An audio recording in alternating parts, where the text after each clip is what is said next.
ان کی بیٹی کی ماشاءاللہ سے نیلی آنکھیں ہیں، بہت خوبصورت ہے، اور جب بھی وہ اسکول سے آتی ہے اس کی طبیعت خراب ہو جاتی ہے یا وہ رونا بہت زیادہ شروع کر دیتی ہے، تو ان کو لگتا ہے کہ اس بچی کو نظر بہت زیادہ لگتی ہے، تو ایسے میں ان خاتون کو کیا کرنا چاہیے؟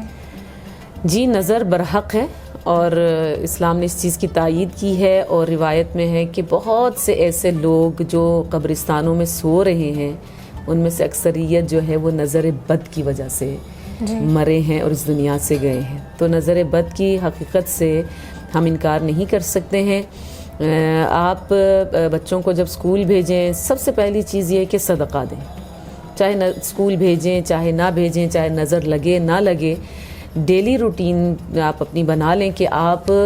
روزانہ چاہے کم ہی صحیح، 10 روپے ہی صحیح، 20 روپے ہی صحیح، 100 روپے ہی صحیح، دو باکسز اپنے گھر میں رکھ لیں، ایک میں امام زمان کا صدقہ ڈالیں اور ایک میں اپنے گھر والوں کو، اپنے بچوں کا صدقہ ڈالیں۔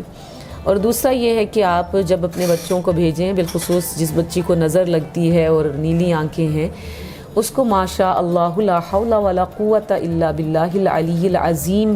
پڑھ کے، اور آیت الکرسی اگر آپ کو آتی ہے، چاروں قل آتے ہیں، ناد علی آتی ہے، وہ پڑھ کے آپ اس کو دم کر کے، پھونک مار کے اس کے حصار میں دے کے آپ اس کو اسکول بھیجیں۔ اور سورہ قاف کی آیت ہے، آیت نمبر شاید 6 ہے، اس وقت صحیح طرح میرے ذہن میں نہیں ہے، وَإِن يَكَادُ الَّذِينَ كَفَرُوا لَيُزْلِقُونَكَ بِأَبْصَارِهِمْ لَمَّا سَمِعُوا الذِّكْرَ۔ یہ اینڈ تک جو ہے یہ آپ روزانہ پڑھ کے اپنے بچوں کو دم کیا کریں۔ اگر ممکن ہو تو اس کو لکھ کے تعویذ بنا کے یا بازو پہ باندھ دیں یا گلے میں ڈال دیں، انشاءاللہ آپ کے بچے نظر بد سے محفوظ رہیں گے۔ انشاءاللہ۔